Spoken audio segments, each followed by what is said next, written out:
খালেদা জিয়ার দেশে ফেরার খবরে উচ্ছ্বসিত বিএনপি, সুস্থ থাকলে রাজনীতিতে সক্রিয় হওয়ার আশা।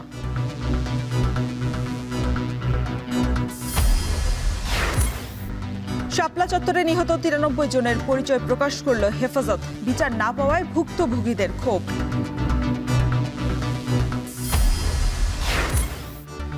হবিগঞ্জে ইট ভাটার কালো ধোঁয়ায় স্বাস্থ্য ঝুঁকি, হুমকিতে প্রাণ প্রকৃতি, প্রশাসনের নীরবতায় ক্ষুব্ধ পরিবেশ কর্মীরা।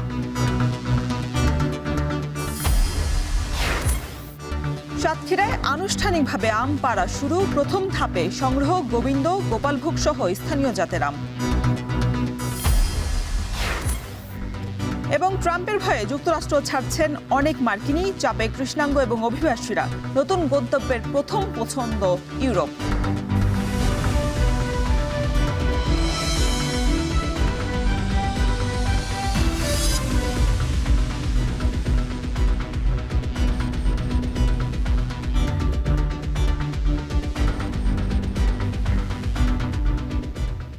স্বাগত জানাচ্ছি এখন বাণিজ্যে, সঙ্গে আছি আমি শরীফ রওশন। দেশে বিএনপি চেয়ারপারসন বেগম খালেদা জিয়াকে বরণ করে নিতে প্রস্তুত দলটি। আগামীকাল সকাল 10:30টায় ঢাকায় পৌঁছানোর কথা রয়েছে তার। নেতাকর্মীদের আশা, শারীরিকভাবে সুস্থ থাকলে আবারও রাজনীতিতে সক্রিয় হবেন বেগম খালেদা জিয়া। বাকিটা জানাচ্ছেন শাহাদাত অভ্র। প্রায় 4 মাস চিকিৎসা শেষে লন্ডন থেকে মঙ্গলবার সকালে দেশে ফিরবেন বিএনপি চেয়ারপারসন ও সাবেক প্রধানমন্ত্রী বেগম খালেদা জিয়া। কাতারের আমিরের পাঠানো বিশেষ এয়ার অ্যাম্বুলেন্সে সোমবার লন্ডনের হিথ্রো বিমানবন্দর থেকে ঢাকার উদ্দেশ্যে রওনা দিবেন তিনি। বিএনপির ভারপ্রাপ্ত চেয়ারম্যান তারেক রহমান বিমানবন্দরে বিদায় জানাবেন মাকে। তার সফরসঙ্গী হিসেবে থাকবেন 2 পুত্রবধূ জুবাইদা রহমান ও শর্মিলা রহমান। সাথে থাকবেন ব্যক্তিগত চিকিৎসক, তার উপদেষ্টা এনামুল হক চৌধুরী এপিএস ও 2 গৃহপরিচারিকা। বাংলাদেশ সময় মঙ্গলবার সকাল 10:30টায় হযরত শাহজালাল আন্তর্জাতিক বিমানবন্দরে অবতরণ করার কথা রয়েছে এয়ার অ্যাম্বুলেন্সটির। খালেদা জিয়ার দেশে ফিরে আসার খবরে উচ্ছ্বাসিত বিএনপির নেতাকর্মীরা। সারা দেশের জনগণ আমরা প্রত্যাখ্যায় আছি, আমাদের নেত্রী, দেশনেত্রী, দেশমাতা কখন দেশে ফিরে আসবে। আমাদের সারা বাংলাদেশের মানুষ উজ্জীবিত। এই মুহূর্তে আমাদের বেগম খালেদা জিয়া বাংলাদেশে আসা খুব জরুরি দরকার। একটা গাইডলাইন, একজন অভিভাবক, এটা আমাদের খুব জরুরি দরকার।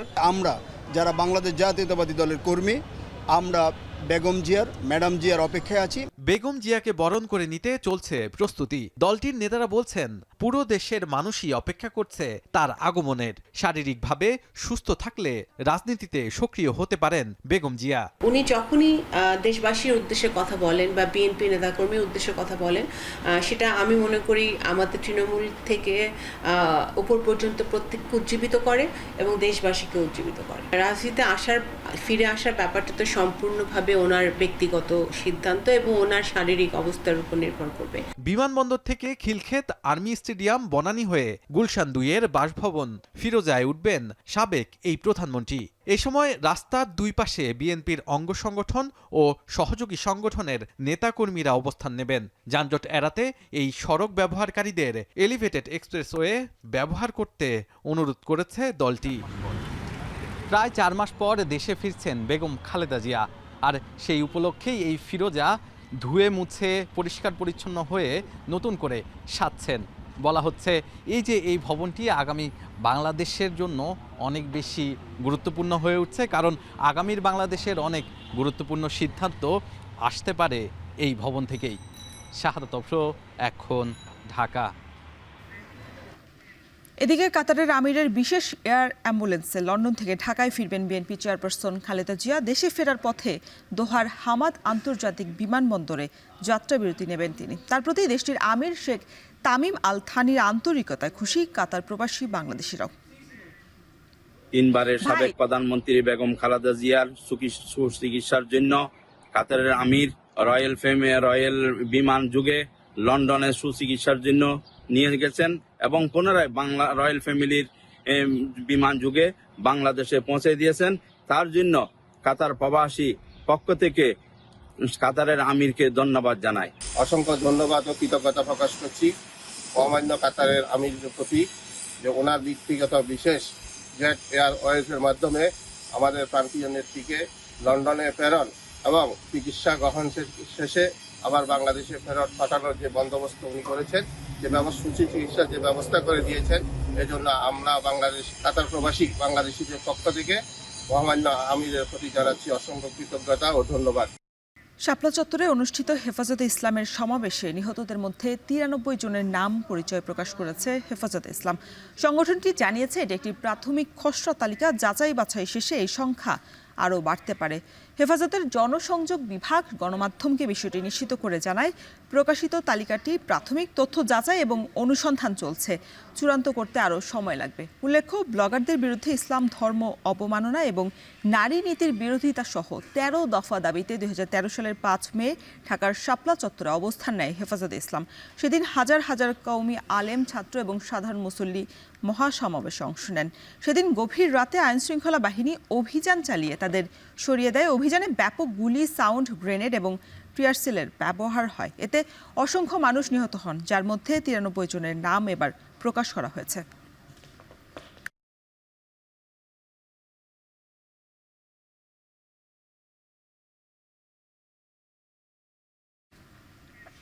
এদিকে শাপলা চত্বরে মাদ্রাসা শিক্ষার্থীদের ওপর হত্যাকাণ্ড চালানোর 12 বছর পার হলেও বিচার পায়নি ভুক্তভোগী পরিবার।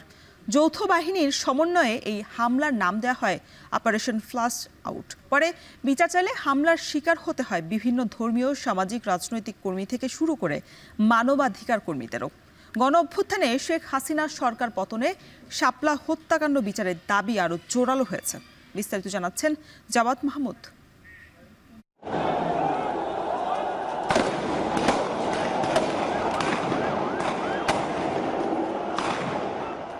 12 বছর আগে রাজধানীর শাপলা চত্বরে মহানবী হজরত মুহাম্মদ সাল্লাল্লাহু আলাইহি ওয়াসাল্লাম ও পবিত্র কোরআনের অবমাননার প্রতিবাদ সহ 13 দফা দাবিতে জড়ো হয়েছিল আলেম ওলামা সহ বিভিন্ন কওমি মাদ্রাসার লক্ষাধিক শিক্ষার্থী।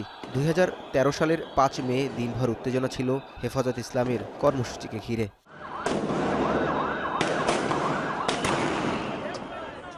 দিনব্যাপী রক্তক্ষয়ী সংঘর্ষের পর মধ্যরাতে সমাবেশে ঘুমন্ত মুসল্লিদের উপর বর্বর হামলা চালাতে দেখা যায় র্যাব, বিজিবি ও আইন শৃঙ্খলা বাহিনীর সমন্বয়ে গঠিত যৌথ বাহিনীকে। সে সময় অভিযোগ ওঠে সেদিনের ভয়াবহ সংঘর্ষের ঘটনাকে ধামাচাপা দেওয়ার জন্য 6 মে ভোররাত থেকে তৎকালীন আওয়ামী লীগ সরকার দেশের দুটি গণমাধ্যম দিগন্ত টিভি ও ইসলামিক টিভির সম্প্রচার বন্ধ করে দেয়। সরকার উৎখাতের আন্দোলন হচ্ছে বলে শাপলা চত্বর থেকে সমাবেশ উচ্ছেদের ঘোষণা দেয় আওয়ামী লীগ সরকার। বিক্ষোভ দমনে শুরু হয় রাতভর অভিযান। পুলিশের পক্ষ থেকে ওই অভিযানের নাম দেওয়া হয়েছিল অপারেশন সিকিউরড শাপলা। অন্যদিকে বর্ডার গার্ড বাংলাদেশ একই অপারেশনের নাম দেয় অপারেশন ক্যাপচার শাপলা। সে সময় যৌথ বাহিনীর সমন্বয়ে অপারেশন ফ্ল্যাশ আউটে ঠিক কতজন নিহত হয় তার সঠিক পরিসংখ্যান না পাওয়া গেলেও মানবাধিকার সংগঠন অধিকার 61 জন নিহত হওয়ার তথ্য প্রকাশ করে। এরপর থেকেই ভয়াবহ সেই হত্যাকাণ্ডের বিচার চেয়ে আসছিল ভুক্তভোগীরা। বিভিন্ন সময়ে হেফাজত ইসলাম কিংবা বিভিন্ন রাজনৈতিক দলের পক্ষ থেকে এ হত্যাকাণ্ডের বিচার চাইলেও বিনিময়ে মামলা হামলার শিকার হতে হয় বিভিন্ন ধর্মীয়, সামাজিক, রাজনৈতিক কর্মী থেকে শুরু করে মানবাধিকার কর্মীদের। তবে গণ অভ্যুত্থানে শেখ হাসিনা সরকার পতনের পর শাপলা বিচারের দাবি আরও জোরালো হয়। সম্প্রতি রাজধানীর সোহরাওয়ার্দী উদ্যানে হেফাজত ইসলামের সমাবেশ থেকেও বিচারের দাবি জানানো হয়। শাপলার রক্তে রঞ্জিত এই মে মাসের মধ্যে হেফাজতে ইসলামের পক্ষ থেকে আমাদের ভেরিফাইড সেই সকল বীর জাতীয় শহীদদের পরিচয় এবং তাদের গৌরবগাথা ইতিহাস জাতির সামনে আমরা তুলে ধরব। হেফাজত নেতারা বলছেন 2013 সালের শাপলা হত্যাকাণ্ডের বিচার নিশ্চিত করা যায়নি বলেই পরবর্তীতে গুম, খুনের মতো বিচার বহির্ভূত হত্যাকাণ্ডের শিকার কিংবা সবশেষ জুলাই হত্যাকাণ্ড সংঘটিত হয়েছে। জাওয়াদ মাহমুদ, এখন, ঢাকা। ভোটার তালিকা হালনাগাদ এবং ত্রয়োদশ জাতীয় সংসদ নির্বাচন ইস্যুতে ময়মনসিংহ অঞ্চলের নির্বাচন কর্মকর্তাদের সাথে মত বিনিময় শেষে কথা বলছেন সিএসি AMM নাসির উদ্দিন। আমরা সরাসরি চলে যাচ্ছি সেখানে। প্রধান উপদেষ্টা বলেছেন যে উনি উৎসব মুখর পরিবেশে একটা ভোটের দিন যাতে ভোটের দিন যাতে আমরা পালন করতে পারি সেটা উনি জাতির কাছে কমিটমেন্ট দিয়েছেন। আমরাও চাচ্ছি এটা ঈদের দিনের মতো একটা উৎসব হবে, উৎসব মুখর পরিবেশে আমরা ভোট কেন্দ্রে যাব এবং নিরপেক্ষভাবে একদম নির্ভয়ে নির্দ্বিধায় নিজের পছন্দের প্রার্থীকে আমরা ভোট দিতে পারবো, সেই লক্ষ্যে নির্বাচন কমিশন আপনাদের পাশে আছে। আর একটা বিষয় আমি জানাতে চাই, নির্বাচন কমিশন আমার একার নয়, প্রধান নির্বাচন কমিশনারের একার নয়। গত নভেম্বর মাসের 24 তারিখে দায়িত্ব নেওয়ার পর থেকে এ পর্যন্ত যত সিদ্ধান্ত নিয়েছি, কোনো সিদ্ধান্ত আমি এককভাবে নেই নেই। আমরা সম্পূর্ণরূপে 5 জন একমত হয়ে একদম ঐকমতের ভিত্তিতে আমরা সব সিদ্ধান্ত নিয়েছি। আপনারা নিশ্চিত জানুন, নির্বাচন কমিশন থেকে যত সিদ্ধান্ত আসে এটা কমিশনের সিদ্ধান্ত, কোনো ব্যক্তির সিদ্ধান্ত, কোনো একজন কর্মকর্তা বা কোনো একজন কমিশনারের সিদ্ধান্ত নয়, বা প্রধান নির্বাচন কমিশনারের সিদ্ধান্ত নয়। আমরা থ্রেড বেয়ার আলোচনা করে যেই মতটাকে আমরা 5 জনে এগ্রি করি, সেটাই সেই সিদ্ধান্তটাই আমরা নিই। আমাদের সৌভাগ্য যে আইনগত বিষয়ে যদি জড়িত হয়, আমাদের একজন কমিশনার মহোদয় আছেন, উনি সাবেক জেলা জজ, অত্যন্ত অভিজ্ঞ আইনজ্ঞ মানুষ উনি। সুতরাং এই অ্যাডভান্টেজটা আমার আছে, আইনগত পরামর্শের ব্যাপারেও আমরা একজন কমিশনারের সহায়তা সার্বক্ষণিকভাবে পাচ্ছি। সুতরাং নির্বাচন কমিশনের যত সিদ্ধান্তই হতে পারে কারো পছন্দ হয়তো হবে না, আমাদের অনেক সিদ্ধান্তের সাথে সবাই একমত হবে, এটা আশাও করা যায় না, এটা আমরা আশাও করি না, এটা অনেকের পছন্দ না হতে পারে, বাট আমরা যেটা নেই সেটা কিন্তু একমত হয়নি। এখানে আরেকটা কথা আপনাদেরকে বলি, আমার অফিসারদেরকে আমি বলেছি প্রথম যখন দায়িত্ব নেওয়ার পরে প্রথম অ্যাড্রেস করেছিলাম, ওখানে বলেছিলাম যে 3টা ক্রাইটেরিয়ার ভিত্তিতে আপনারা সিদ্ধান্ত নেবেন। যে ময়মনসিংহে মতবিনিময় শেষে কথা বলছেন সিইসি, আমরা সরাসরি যুক্ত ছিলাম সেখানে। প্রায় 2.5 ঘন্টা পর উদ্ধার করা হয়েছে ঢাকাগামী বনলতা এক্সপ্রেস ট্রেনের লাইনচ্যুত বগি। এর মধ্যে সচল হলো চাঁপাইনবাবগঞ্জগামী রেল যোগাযোগ। এ নিয়ে আরও বিস্তারিত জানাতে আমাদের সাথে রাজশাহী রেল স্টেশনের প্রবেশ মুখ থেকে যুক্ত হচ্ছেন সহকর্মী রাকিবুল হাসান। রাকিব, উদ্ধার করা ট্রেনটিকে গন্তব্যের উদ্দেশ্যে ছেড়ে গেছে কিনা, আর সেখানকার সবশেষ পরিস্থিতি কি? রওশন, সবশেষ পরিস্থিতি হচ্ছে ট্রেনটি আসলে উদ্ধার করা হয়েছে এবং আমি ঠিক আপনার পেছনেই দেখতে পাচ্ছেন ট্রেনটি আসলে স্টেশনের প্ল্যাটফর্ম থেকে 2 থেকে 3 রেল যে পেছনে ছিল সেটি উদ্ধার করে এখন কিন্তু প্ল্যাটফর্মে প্রবেশ করছে। একটু আপনাকে বলে রাখতে চাই যে চাঁপাইনবাবগঞ্জ থেকে 6টার সময় ছেড়ে আসা বনলতা এক্সপ্রেস ট্রেন, যেটি রাজশাহী থেকে ঢাকাগামী একটি নন স্টপ ট্রেন, যেই ট্রেনটি আসলে রাজশাহীতে যখন 7টার সময় ঠিক এই প্ল্যাটফর্মের মুখে পৌঁছায় তখনই কিন্তু বগিটি লাইনচ্যুত হয় এবং প্রত্যেকটি বগির যে 8টি চাকা থাকে তার একটি সেটআপ, অর্থাৎ সামনের যে সেটআপটি সেটি আসলে লাইনচ্যুত হয়ে আসলে বেঁকিয়ে যায়। তবে এর পরে কিন্তু আসলে ট্রেনের সামনের যে বগিগুলো সেগুলো আসলে ছাড়িয়ে নিয়ে সেগুলো প্ল্যাটফর্মের দিকে অভিমুখে যায় এবং এই লাইনটি আসলে ক্লিয়ার করে রাখা হয়েছিল। পরবর্তীতে যে ট্রেনটি লাইনচ্যুত হয়েছিল বগিটি, সেই বগিটি উদ্ধার করে প্রায় 2.5 ঘন্টার প্রচেষ্টা স্থানীয় লোকোমোটিভ যেই শ্রমিকরা আছেন, এই উদ্ধারকর্মীরা আছেন, তারা উদ্ধার করে হ্যান্ড জ্যাক দিয়ে সেটি উদ্ধার করা সম্ভব হয়েছে, রিলিফ ট্রেনের প্রয়োজন পড়েনি। এবং তারপরেই প্রায় 2.5 ঘন্টা পরে এই ট্রেনটি এখন যে স্টেশনের আউটে ছিল সেটিকে আসলে প্ল্যাটফর্মে নেওয়া হলো। ইতিমধ্যে রওশন, ঢাকাগামী এই রাজশাহী বনলতা এক্সপ্রেস ট্রেনটিতে যারা যেতে চেয়েছিলেন তাদের অনেকে আসলে টিকিটের টাকা রিটার্ন করা হয়েছে এবং অনেকে আসলে সিল্ক সিটি এক্সপ্রেস বা অন্যান্য মধুমতি এক্সপ্রেস যেগুলো রয়েছে সেগুলো নিয়ে কিন্তু আসলে যারা যেতে চেয়েছেন তারা কিন্তু টিকিট ছাড়াই সেগুলো নিয়ে যেতে পেরেছেন। এবং এখন যারা অপেক্ষমান এখানে রয়েছেন তাদেরকে বলা হয়েছে প্রস্তুতি নিতে এবং অল্প কিছুক্ষণের মধ্যেই একটি বগি ছাড়া বাকি ট্রেনটি আসলে ছেড়ে যাবে। পরবর্তীতে এই বগিটি এখান থেকে আসলে কারখানায় নেওয়া হবে, সেটি আসলে পরীক্ষা নিরীক্ষা করে সেইটির যে ত্রুটিগুলো রয়েছে সেগুলো আসলে ঠিকঠাক করার পরে কিন্তু আসলে এখান থেকে আসলে সেই ট্রেনটি আবারও কোনো একটি কোচে আসলে কোনো একটি ট্রেনে আসলে কোচটি যুক্ত করা হবে। তো এই অবস্থায় যারা অপেক্ষমান ছিলেন তারা বলছেন নানা ধরনের ভোগান্তিতে তারা পড়েছেন, এখন কিছুটা হলেও স্বস্তি যে তারা আসলে ফিরতে পারবেন, কেননা পাশেই বাস স্ট্যান্ড, সেখানে গিয়েও আসলে বাসের টিকিট অনেকে পাননি, অনেকে আসলে কোনোভাবেই গন্তব্যে আসলে যেতে পারেননি। অন্যদিকে মহানন্দা এক্সপ্রেস ট্রেন যেটি চাপাই এবং রাজশাহী রুটে চলে এবং এখানে যে শাটল ট্রেনগুলো সেগুলো কিছুক্ষণের পরে তাদের শিডিউলগুলো রয়েছে। অন্যদিকে রাজশাহী থেকে পূর্ব দিকে চাঁপাইনবাবগঞ্জের সাথে যেই মহানন্দা এক্সপ্রেস ট্রেনটি সেটি পার্শ্ববর্তী স্টেশন শীতলাই সেখানে কিন্তু অবস্থান করছে, আর অল্প কিছুক্ষণের মধ্যেই সেটি লাইন ক্লিয়ার পেলে কিন্তু রাজশাহী অভিমুখে রওনা হবে এবং বাকি যে ট্রেনগুলো সেগুলো চলাচল স্বাভাবিক থাকবে। সুতরাং মাত্র বনলতা এক্সপ্রেস ট্রেন 2.5 ঘন্টা বিলম্বে এবং সবকিছু মিলিয়ে আরও খানিকটা 1 ঘন্টা বিলম্ব হতে পারে এবং অন্যদিকে মহানন্দা এবং রাজশাহী চাপাই রুটে যে 2টি ট্রেন রয়েছে সেটিরও প্রায় 3 3 ঘন্টা বিলম্ব হলো। তো এই অবস্থায় আসলে যাত্রীদের ভোগান্তি হয়েছে, তবে এর পরবর্তী সময়ে স্টেশন কর্তৃপক্ষ বলছে সবকিছু স্বাভাবিক হয়ে আসবে। তো এই ছিল রওশন আমার কাছ থেকে সর্বশেষ খবর। রাজশাহী থেকে আমাদের সাথে যুক্ত ছিলেন রাকিবুল হাসান। দর্শক, একটু আগে আমরা যেমনটা জানাচ্ছিলাম যে 2013 সালে শাপলা চত্বরে যে আইনশৃঙ্খলা বাহিনীর অভিযান চালিয়ে কওমি এবং বিভিন্ন জনগণদের আসলে যেভাবে হামলা করা হয়েছে, সেখানে মানববন্ধন ধারাবাহিকতা আসলে শাপলা চত্বরের সেই বর্বরোচিত গণহত্যার বিচারের দাবিতে কেন্দ্রীয় কর্মসূচির অংশ হিসেবে মানববন্ধন করছে ইসলামী ছাত্র শিবির। এ নিয়ে বিস্তারিত জানাতে আমাদের চট্টগ্রামের ওয়াসা মোড় থেকে যুক্ত হচ্ছেন সহকর্মী কাজী মাহফুজ। মাহফুজ, মানববন্ধন থেকে কি দাবি তুলছেন বক্তারা, বিস্তারিত জানাবেন।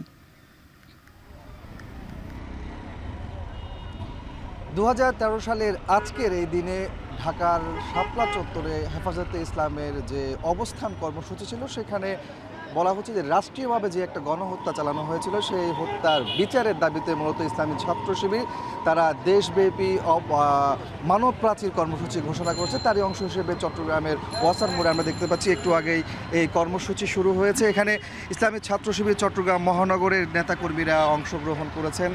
তাদের নেতারা কিন্তু বক্তব্য দিচ্ছেন, সেখানে তারা দাবি তুলছেন যে ইতিহাসের সবচেয়ে জঘন্যতম একটি হত্যাযজ্ঞ হচ্ছে এই শাপলা চত্বরের হত্যাযজ্ঞ, যেখানে নিরীহ ছাত্র, মাদ্রাসার ছাত্র এবং শিক্ষকদের উপরে রাষ্ট্রীয় বাহিনীরা বর্বরোচিত হামলা চালিয়েছে। এই হামলার 13 বছর পার হয়েছে, এখনো পর্যন্ত কোনো স্বাধীন তদন্ত কমিশন গঠন করা হয়নি। কতজন আসলে এই হত্যাযজ্ঞে মারা গিয়েছিল তার সঠিক সংখ্যাও কিন্তু এখনো পর্যন্ত প্রকাশ করা হয়নি। যেহেতু আওয়ামী লীগের প্রত্যক্ষ মদদে এই হত্যাকাণ্ড ঘটানো হয়েছিল, যার কারণে সেই সময়ে সঠিক এবং স্বাধীন তদন্ত কমিশন না হলেও অন্তর্বর্তীকালীন সরকার 9 মাস পার করতে চলেছে। এই সরকারের কাছে মানুষের অনেক আশা প্রত্যাশা, এবং তারা বলছেন এই সরকারকে অবশ্যই এই হত্যাকাণ্ডের, জঘন্যতম হত্যাকাণ্ডের বিচার নিশ্চিত করতে হবে। এই জন্যই মূলত তারা সাধারণ মানুষের মধ্যে সচেতনতা তৈরি করা, একই সাথে মানবাধিকার যে সংগঠনগুলো আছে দেশে বিদেশে, সেই সংগঠনগুলোকে তারা জানান দিতে যাচ্ছে যে এমন একটা হত্যাযজ্ঞের ঘটেছিল সেটি যেন তারা তুলে ধরেন। যদিও আমরা দেখেছি 2013 সালে মানবাধিকার সংগঠন অধিকার একটি প্রতিবেদন প্রকাশ করেছিল, সেখানে তারা 61 জন নিহতর খবর জানিয়েছিল। এরপরে আরও বিভিন্ন সংগঠন নানাভাবেই বলছিল যে এখানে কয়েকশো মানুষকে হত্যা করা হয়েছে, যদিও এখনো পর্যন্ত সঠিক সংখ্যাটি প্রকাশ করা হয়নি। তো এমন অবস্থা ইসলামী ছাত্র শিবিরের আজকের যে কর্মসূচি, এই কর্মসূচির মধ্য দিয়ে তারা বলছেন যে শাপলা চত্বরের যে গণহত্যা, সেই গণহত্যার বিচার নিশ্চিত করতে হবে দ্রুত সময়ের মধ্যে। এই জন্য স্বাধীন একটি তদন্ত কমিশন গঠন করতে হবে, এমন দাবি তোলা হচ্ছে আজকের এই মানব প্রাচীর কর্মসূচি থেকে। শাপলা চত্বরের গণহত্যার বিচারের দাবিতে চট্টগ্রামে ইসলামী ছাত্র শিবির মানববন্ধন করছেন, সে বিষয়ে আমাদেরকে বিস্তারিত জানাচ্ছিলেন সহকর্মী কাজী মাহফুজ। দীর্ঘ প্রায় 9 বছর পর চট্টগ্রাম বিশ্ববিদ্যালয়ে অনুষ্ঠিত হতে যাচ্ছে 5ম সমাবর্তন অনুষ্ঠান। এতে 23,000 প্রাক্তন শিক্ষার্থী সহ প্রায় 30,000 মানুষের মিলন মেলায় মুখর হয়ে উঠবে ক্যাম্পাস। বর্ণিল উৎসবে একদিনেই বিশ্ববিদ্যালয়ের খরচ করবে 13 কোটি টাকা। সমাবর্তনের প্রধান বক্তা হিসেবে উপস্থিত থাকবেন প্রধান উপদেষ্টা ডক্টর মোহাম্মদ ইউনূস। এদিন তাকে সম্মানসূচক ডি.লিট ডিগ্রিতে ভূষিত করবে বিশ্ববিদ্যালয়টি। বিস্তারিত জানাচ্ছেন শোয়েব রহমান। বেগুনি আর লাল আভায় ঢাকা পড়েছে প্রায় 2,500 একরের ক্যাম্পাস। পথিকের চোখ আটকায়, জারুল থোকায়। কৃষ্ণচূড়া, রাধাচূড়া, সোনালুর সৌন্দর্য তৈরি করেছে ভিন্ন মায়া। প্রাক্তন শিক্ষার্থীদের স্মৃতিতে অম্লান চট্টগ্রাম বিশ্ববিদ্যালয় ক্যাম্পাস এখন স্বপ্নীল রূপ নিয়েছে। 14 মে সেই ক্যাম্পাসে আবারও ফেরার উপলক্ষ হয়ে আসছে 5ম সমাবর্তন। ক্যাম্পাসের আনাচে কানাচে এখন বর্ণিল এ সমাবর্তনের প্রস্তুতির ছাপ। দীর্ঘ প্রায় 9 বছর পর হওয়া এ সমাবর্তনে অংশ নেবেন 23,000 শিক্ষার্থী। সব মিলিয়ে 30,000 মানুষের সমাগম হবে। বিশাল এ কর্মযজ্ঞে চট্টগ্রাম বিশ্ববিদ্যালয় একদিনেই খরচ করবে 13 কোটি টাকা, যেখানে 23,000 শিক্ষার্থী ফি বাবদ দিচ্ছেন প্রায় 7 কোটি। সমাবর্তনের গাউন আর ক্যাপের পাশাপাশি অন্যতম আকর্ষণ থাকছে গিফট বক্স। পাটের ব্যাগে থাকবে স্মরণিকা, কলম, কোটপিন, মোবাইল ওয়ালেট। ডিগ্রিধারী ও অংশগ্রহণকারী অতিথি সহ 26,000 গিফট প্রস্তুত করা হবে।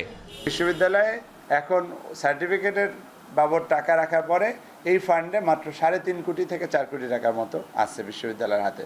তার মানে বাকি 8 থেকে 9 কোটি টাকা বিশ্ববিদ্যালয়ের ঘাটতি। তো এই ঘাটতি থেকে দেওয়া, এটা আসলে ওদের থেকে পাওয়ার অ্যামাউন্ট দিয়ে কোনোভাবেই কাভারেজ হবে না। চট্টগ্রাম বিশ্ববিদ্যালয়ের প্রতিটি শিক্ষার্থীর কাছেই শাটল ট্রেন এক আবেগের নাম। বন্ধু বান্ধব সহপাঠীদের সাথে খুনছুটি, গান, গল্প আর আড্ডায় প্রতিদিনের মুখর যাত্রা। আবারও সে যাত্রায় সুযোগ এনে দিচ্ছে সমাবর্তন। সেদিন থাকছে বাড়তি কিছু ট্রেনও। এছাড়া 100টি বাস প্রস্তুত থাকবে নগরীতে। তবে সেদিন ব্যক্তিগত গাড়ি নিয়ে ক্যাম্পাসে প্রবেশে থাকবে নিষেধাজ্ঞা। যেহেতু আমরা শহর থেকে অনেক দূরে, এটা বিরাট একটা চ্যালেঞ্জ যে এত হাজার কর্মী, 23-24 হাজার কর্মী থেকে নিয়ে আসা এবং তাদেরকে আবার ব্যাক করানো। অপরদিকে বিপুল সংখ্যক মানুষের আগমন হওয়ার কারণে অতিথি কর্মকেই আমাদের প্রাইভেট গাড়ি যারা নিয়ে আসবেন তাদের জন্য রেস্ট্রিকশন আমাদেরকে দিতে হচ্ছে। সমাবর্তনে উপস্থিত হচ্ছেন চট্টগ্রাম বিশ্ববিদ্যালয়েরই সাবেক শিক্ষক, প্রধান উপদেষ্টা অধ্যাপক ডক্টর মোহাম্মদ ইউনুস। এদিন তাকে ডক্টর অব লিটারেচার বা ডিলিট ডিগ্রি প্রদান করবে বিশ্ববিদ্যালয় কর্তৃপক্ষ। অর্থের এসব জটিল সমীকরণ ছাপিয়ে 2100 একরের নয়নাভিরাম ক্যাম্পাস এখন সমাবর্তন উৎসবের অপেক্ষায়। তবে শিক্ষক শিক্ষার্থীরা চাইছেন এতটা লম্বা বিরতি দিয়ে নয়, বরং সমাবর্তন হোক নিয়মিত। এজন্য বিশ্বের অন্যান্য বিশ্ববিদ্যালয়ে যেভাবে একাডেমিক ক্যালেন্ডারে সমাবর্তনের তারিখ পূর্ব ঘোষিত থাকে, সেভাবেই চট্টগ্রাম বিশ্ববিদ্যালয়েও একাডেমিক ক্যালেন্ডার ঘোষণা করা হোক। এতে করে সমাবর্তনের আগেই চূড়ান্ত পরীক্ষা এবং উত্তরপত্র মূল্যায়ন শেষে ফল প্রকাশের একটি তাড়া থাকবে। এতে কমবে সেশন জট, শিক্ষার্থীরাও পাবেন উৎসাহ। শোয়েব রহমান, এখন চট্টগ্রাম। কালো ধোঁয়া, ধুলোবালি আর বিষাক্ত পরিবেশে বিপর্যয় হবিগঞ্জের কয়েকটি উপজেলা। স্বাস্থ্য ঝুঁকি, কৃষির ক্ষতি আর পরিবেশ ধ্বংস করেই চলছে 119টি ইট ভাটা। এর মধ্যে বেশ কিছু ভাটার ছাড়পত্র না থাকলেও প্রশাসনের নীরবতায় ক্ষুব্ধ পরিবেশ কর্মীরা। যদিও জেলা প্রশাসক বলছেন পর্যায়ক্রমে চালানো হবে অভিযান। হবিগঞ্জ থেকে আরও জানাচ্ছেন কাজল সরকার। হবিগঞ্জ মিরপুর সড়কের প্রায় 5 কিলোমিটার এলাকা জুড়ে দাঁড়িয়ে আছে অন্তত 20টি ইটভাটা। দূর থেকে তাকালে দেখা যায় কালো ধোঁয়ার কুণ্ডলী আর চারপাশে ধুলোবালির ঝাপটা। ইটভাটায় বিপর্যস্ত পরিবেশের ভয়াবহতা বোঝা যায় আশপাশের গাছপালার দিকে তাকালে। সবুজ পাতাগুলো প্রায় বিবর্ণ, পড়েছে ধুলোর আস্তর। স্থানীয়দের অভিযোগ, ইটভাটার চারপাশের এলাকায় গাছে কমেছে ফলের পরিমাণ, প্রভাব পড়েছে কৃষি জমিতেও। এছাড়া ধুলোবালিতে বিপর্যস্ত হয়েছে এই জনপদের মানুষের জীবন। ইত্যাদি ফসল টসল যা আছে, টমেটো বমেটো, ইতার খটি আইয়া ফুল আইয়া মুজে জায়গা ফুল। এত মেহনত করি একটা গাছের মাঝে 5-7টা বান লাগে। সরকারের তুই ভাত দিতে না হইলে মাটি গাড় খুঁজ দেওয়া, তালাব খুঁজ দিয়ে নিতে পারিলে সেও আর যদি 2-4 বছর থাকে আর মাটি পাইতো না শেষ। হবিগঞ্জে ইটভাটা রয়েছে 119টি, যার মধ্যে 24টি ভাটার পরিবেশ ছাড়পত্র নেই। আবার যাদের ছাড়পত্র আছে তারাও মানছে না আইন। প্রতিনিয়ত পরিবেশের ক্ষতি করে ভাটা পরিচালনা করায় ক্ষুব্ধ পরিবেশ কর্মীরা। ইটভাটাগুলো পরিবেশ এবং প্রতিবেশের জন্য হুমকি হয়ে দাঁড়িয়েছে। আমাদের কৃষি জমি থেকে যে পরিমাণ টপ সয়েল নিচ্ছে ইটভাটার জন্য, সেটার জন্য এই অঞ্চলের কৃষি জমির ভবিষ্যৎ কৃষি ব্যবস্থাটা ভঙ্গুর অবস্থার সৃষ্টি হবে।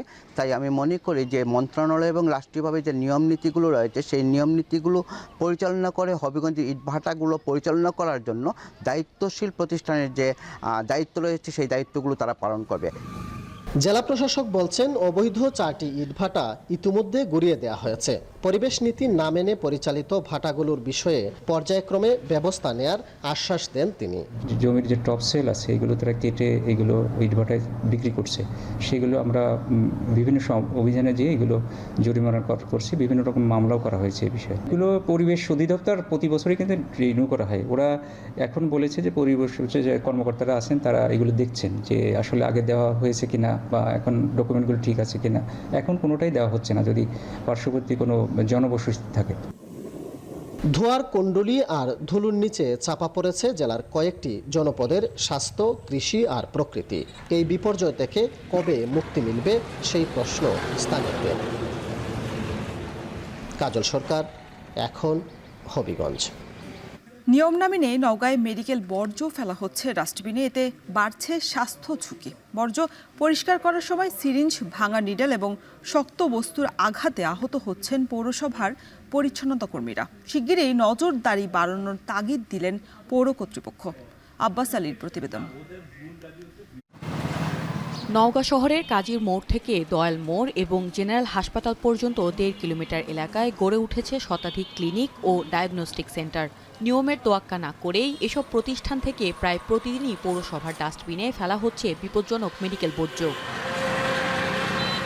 সিরিঞ্জ, ভাঙা নিডেল, ধারালো বস্তু ডাস্টবিনে ফেলায় একদিকে যেমন দূষিত হচ্ছে পরিবেশ, অন্যদিকে বাড়ছে স্বাস্থ্য ঝুঁকি।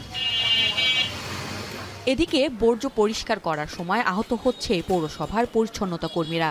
মেডিকেল বর্জ্য যেন নির্দিষ্ট স্থানে ফেলা হয় এবং যথাযথভাবে ধ্বংস করা হয় সেই দাবি জানান তারা।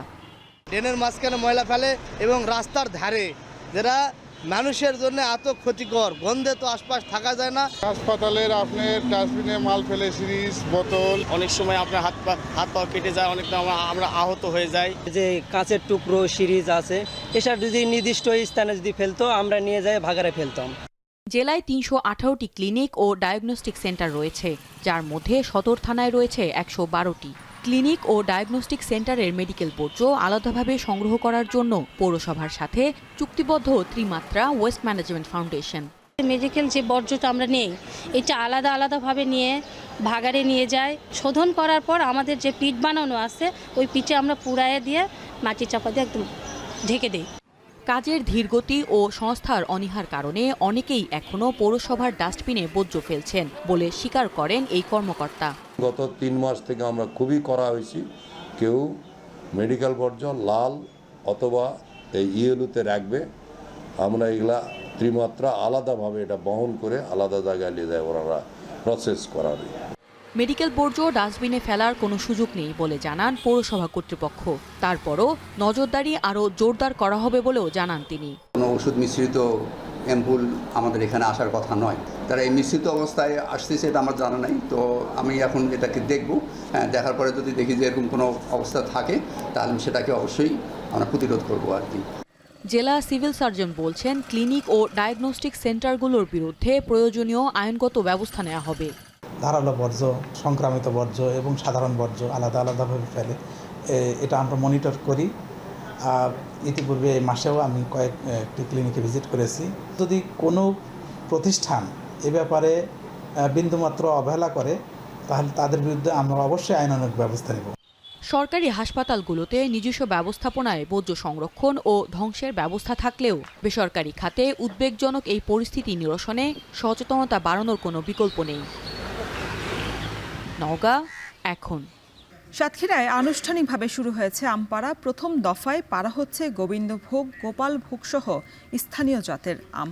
আম চাষিরা বলেন, সাতক্ষীরায় এবার জেলা প্রশাসকের ঘোষিত ক্যালেন্ডার অনুযায়ী সকাল থেকেই পাড়া হচ্ছে গোবিন্দভোগ জাতের আম। লবণাক্ত এলাকা হিসেবে অন্য যে কোনো জেলার আগেই সাতক্ষীরায় আম পরিপক্ক হয়। এই বছর জেলায় ভালো বৃষ্টিপাতের কারণে আমের ফলন এবং আকার বেশ ভালো হয়েছে। জেলার 4,300 হেক্টর জমির 5,000 বাগানে এবার আম চাষ করা হয়েছে।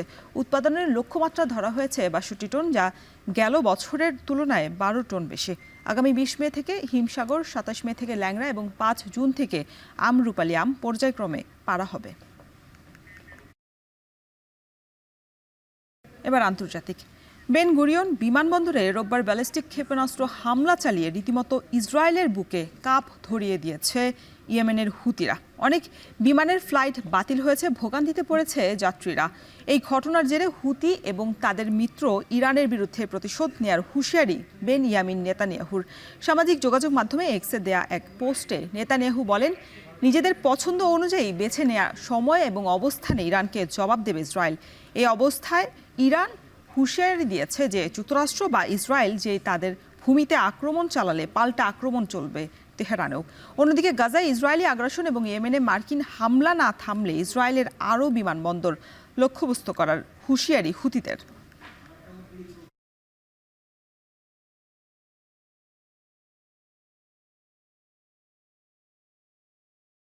ট্রাম্পের ভয়ে যুক্তরাষ্ট্র ছাড়ার পথে খোদ মার্কিনিরাই। নতুন করে জীবন শুরু করতে প্রথম পছন্দ এখন ইউরোপ। নাগরিকত্ব থাকলেও শুধু কৃষ্ণাঙ্গ কিংবা অভিবাসী হওয়ায় যুক্তরাষ্ট্রকে নিজের দেশ মনে করতে পারছেন না অনেকেই। ভুগছেন অর্থনৈতিক এবং সামাজিক নিরাপত্তাহীনতায়। বিস্তারিত জানাচ্ছেন নুজহাত কামাল। অর্থনৈতিক সংকটকে পুঁজি করেই বিশ্বের শীর্ষ অর্থনীতির দেশটিতে দ্বিতীয় মেয়াদে ক্ষমতায় আসেন ডোনাল্ড ট্রাম্প। অনন্য উচ্চতায় পৌঁছে দেওয়ার প্রতিশ্রুতি রক্ষা করতে গিয়ে শেষ পর্যন্ত জাতীয় অর্থনীতিকেই কি শিকেই তুলছেন তিনি। বিশ্বজুড়ে বাণিজ্য যুদ্ধ উস্কে দেওয়ার পাশাপাশি সরকারি খরচ কমাতে মাত্র 3.5 মাসে ছাঁটাই করেছেন 1.5 লাখের বেশি কর্মীকে। মোট সংখ্যা দাঁড়াতে পারে 1,27,000-এ। শুধু এপ্রিলে মার্কিন ভূখণ্ডে সরকারি কর্মী সংখ্যা কমেছে 9,000। 80-র দশকের পর সবচেয়ে বেশি কর্মী ছাঁটাই করেছে যুক্তরাষ্ট্রের পরিবেশ সুরক্ষা সংস্থা ইপিএ। 1200 পদ কমিয়ে ফেলছে কেন্দ্রীয় গোয়েন্দা সংস্থা CIA। অন্যান্য সব গোয়েন্দা সংস্থা মিলিয়ে যে সংখ্যা আরও বেশি। সবচেয়ে বড় আঘাতটি এসেছে সামাজিক নিরাপত্তা বিভাগের ওপর। প্রায় 3,000 পদ স্থায়ীভাবে উঠিয়ে ফেলা হয়েছে। পরিকল্পনা রয়েছে মোট 7,000 কর্মী ছাঁটাইয়ের। মোট জনবলের 12% কমে যাওয়ায় আটকে আছে অনেকের প্রাপ্য ভাতা। My son is trying to get disability benefits and he's having terrible problems getting through. Because we're trying to stop what Trump's doing. He's crazy. Those guys are wrong. They're wrong. And they want to rob us. They want to privatize Social Security. বিরোধী বিশেষ করে ডেমোক্র্যাটরা বলছে Republican প্রেসিডেন্টের জাতীয় ব্যয় সংকোচন কর্মসূচির আওতায় ঝুঁকিতে পড়ছে যেসব প্রকল্প আর্থিক নিরাপত্তার জন্য 7,30,00,000-এর বেশি মার্কিনই সেসব প্রকল্পের ওপর নির্ভরশীল। শুধু অর্থনৈতিক ঝুঁকি নয়, বাড়ছে সামাজিক নিরাপত্তাহীনতার আতঙ্ক। বিভিন্ন সরকারি ও পুনর্বাসন সেবা সংস্থার তথ্য, ট্রাম্পের চলতি মেয়াদের প্রথম 100 দিন পার হতে হতে বাড়ছে দেশ ছেড়ে ইউরোপে স্থায়ী হতে যাওয়া মার্কিনের সংখ্যাও। But we don't love what it has become. The magnitude underscored the desire to leave. When your identity is being attacked, there is a personal sense of just, anger, frustration, and when your identity is used as a political pawn. কৃষ্ণাঙ্গ আমেরিকানদের নতুন দেশে স্থায়ী হতে সাহায্য করা প্রতিষ্ঠান ব্ল্যাকজিট বলছে 47তম মার্কিন প্রেসিডেন্ট নির্বাচনের পর তাদের ওয়েবসাইটে ট্রাফিক বেড়েছে 50%-এর বেশি। সদস্য পদ বেড়েছে 20%, যারা প্রতি মাসে খরচ করছেন $17 করে। On some level, it was confirmation that I made the right decision, because this time around it was very clear that the electorate chose to bring him back, despite all of the things that failed in the first administration, despite the poor handling of the pandemic and the return of the rhetoric and the divisiveness. I think Americans still are flocking to Europe. Portugal, Spain, France, যুক্তরাজ্য, Ireland সহ ইউরোপের বিভিন্ন দেশে স্থায়ী হতে আগ্রহী এসব মার্কিনী। আয়ারল্যান্ডের পররাষ্ট্র বিভাগের তথ্য, চলতি বছরের প্রথম 2 মাসে আইরিশ পাসপোর্ট প্রত্যাশী মার্কিন আবেদনকারীর সংখ্যা ছিল 1 দশকে সর্বোচ্চ। জানুয়ারি ও ফেব্রুয়ারি মাসে জমা পড়ে 4300 আবেদন, যা গেল বছরের একই সময়ের তুলনায় 60% বেশি। 2025-এ মার্চ পর্যন্ত 3 মাসে প্রায় 2200 মার্কিনীকে দীর্ঘমেয়াদী ভিসা দিয়েছে ফরাসি সরকার, যা গত বছর একই সময় ছিল 1800-র কম। যুক্তরাজ্যেও জানুয়ারি থেকে 3 মাসে ব্রিটিশ পাসপোর্ট চেয়ে আবেদন করেছেন 1700-র বেশি মার্কিন নাগরিক, যা গেল 2 দশকের যে কোনো প্রান্তিকের তুলনায় অনেক বেশি। We are glad that we're here. We feel safer here. We feel like our rights are more upheld here in the UK compared to what they might be in the United States. মূলত ট্রাম্পের ভয়েই যুক্তরাষ্ট্র ছাড়তে চান এই মার্কিন নাগরিকরা। অভিবাসনের সহযোগিতাকারী বিভিন্ন প্রতিষ্ঠান ও ওয়েবসাইট বলছে রাজনৈতিক বিভক্তি আর আগ্নেয়াস্ত্র সহিংসতাও মার্কিন নাগরিকদের যুক্তরাষ্ট্র ছেড়ে অন্যান্য দেশে স্থায়ী হতে চাওয়ার বড় কারণ। নুজহাত কামাল, এখন বিশ্ব। লক্ষাধিক রিজার্ভ সেনা দিয়ে গাজায় আগ্রাসন জোরদার এবং সম্প্রসারণ করার দিকে এগোচ্ছে ইসরায়েল। ইতোমধ্যে রিজার্ভ সেনাদের তলব করা শুরু করেছে বলে জানিয়েছেন ইসরায়েলের সেনা প্রধান ইয়াল জামির। বন্দী ইসরায়েলিদের ফিরিয়ে নিতে এবং হামাসকে পরাস্ত করার লক্ষ্যে এই পদক্ষেপ নেওয়া হয়েছে বলে রোববার নিশ্চিত করেছে ইসরায়েলের সেনা প্রধান। এর আগে যুদ্ধবিরতির প্রচেষ্টা উপেক্ষা করেই গাজায় সামরিক অভিযান অব্যাহত রাখার ঘোষণা দেয় ইসরায়েলের প্রধানমন্ত্রী বেনয়ামিন নেতানিয়াহু। তাদের কথার বাস্তব চিত্র হলো রোববার গাজায় ২৪ জনকে হত্যা করেছে ইসরায়েলি বাহিনী, এমনকি হামলার পর উদ্ধারকারীদের উপরও চালানো হচ্ছে হামলা। অন্যদিকে ৬৪ দিনের অবরোধে গাজায় কোনো খাবার ঢুকতে না পারায় শিশুসহ অপুষ্টিতে ভোগা রোগীর সংখ্যা বাড়ছে, নেই পর্যাপ্ত চিকিৎসা ব্যবস্থাও।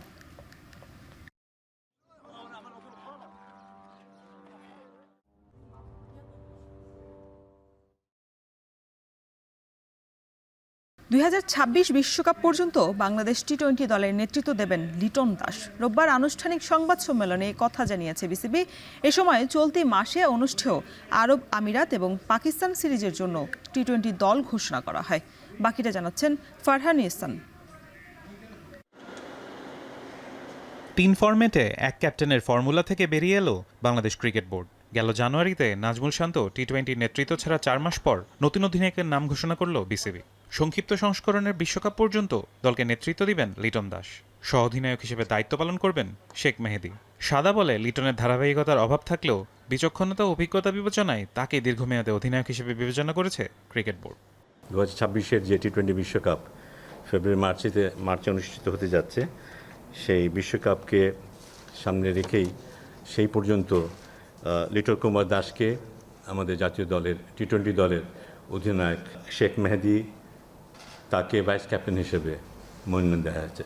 3 নম্বরে ব্যাট করলে দলের যে চাহিদাটা থাকে, যে ইম্প্যাক্ট রাখার যে প্রয়োজনীয়তাটা থাকে, সেই রকম ভাবেই তাকে গড়ে তোলার চেষ্টা টিম ম্যানেজমেন্টের তরফ থেকে থাকবে। একই দিনে ঘোষিত টি-20 দলে এসছে বেশ কিছু পরিবর্তন।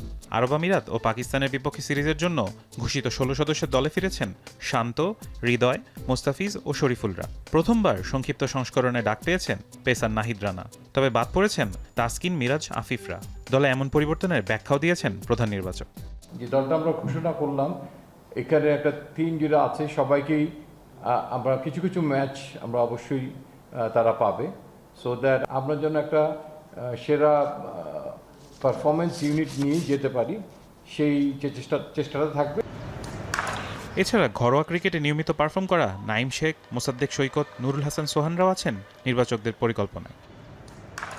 ফার্স্ট ইলেভেনে তারা যে খেলতে পারবেন এই নিশ্চয়তা নাই, বরঞ্চ তাদের ম্যাচুরিটিটা আরেকটু কীভাবে গ্রো করা যায়, অ্যান্ড ইন্টারন্যাশনাল মানে ক্রিকেটে যাওয়ার আগে এখানে একটা নিজেকে আরেকটু শানিত করার একটা সুযোগ আছে। এবং আপনাকে যে কথাটা আমি বলেছি যে আমাদের কিন্তু অনেকগুলো ট্যুর আছে সামনে, কাজেই অপরচুনিটি আসবে। দেশের অলরাউন্ডার সাকিব আল হাসানের বিকল্প খুঁজছে বিসিবি। পেস বোলিং অলরাউন্ডার সাইফুদ্দিনকে নিয়েও আলাদা ভাবনা আছে নির্বাচকদের।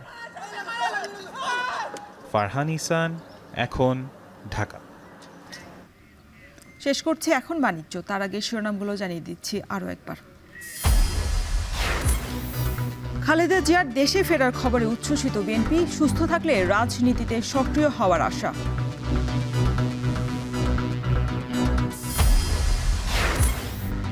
শাপলা চত্বরে নিহত 93 জনের পরিচয় প্রকাশ করল হেফাজত, বিচার না পাওয়ায় ভুক্তভোগীদের ক্ষোভ।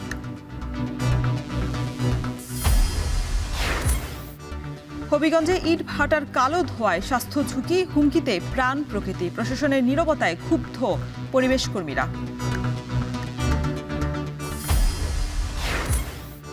সাতক্ষীরায় আনুষ্ঠানিকভাবে আম পাড়া শুরু, প্রথম ধাপে সংগ্রহ গোবিন্দ, গোপালভোগ সহ স্থানীয় জাতের আম। এবং ট্রাম্পের ভয়ে যুক্তরাষ্ট্র ছাড়ছেন অনেক মার্কিনী, চাপে কৃষ্ণাঙ্গ এবং অভিবাসীরা, নতুন গন্তব্যের প্রথম পছন্দ ইউরোপ।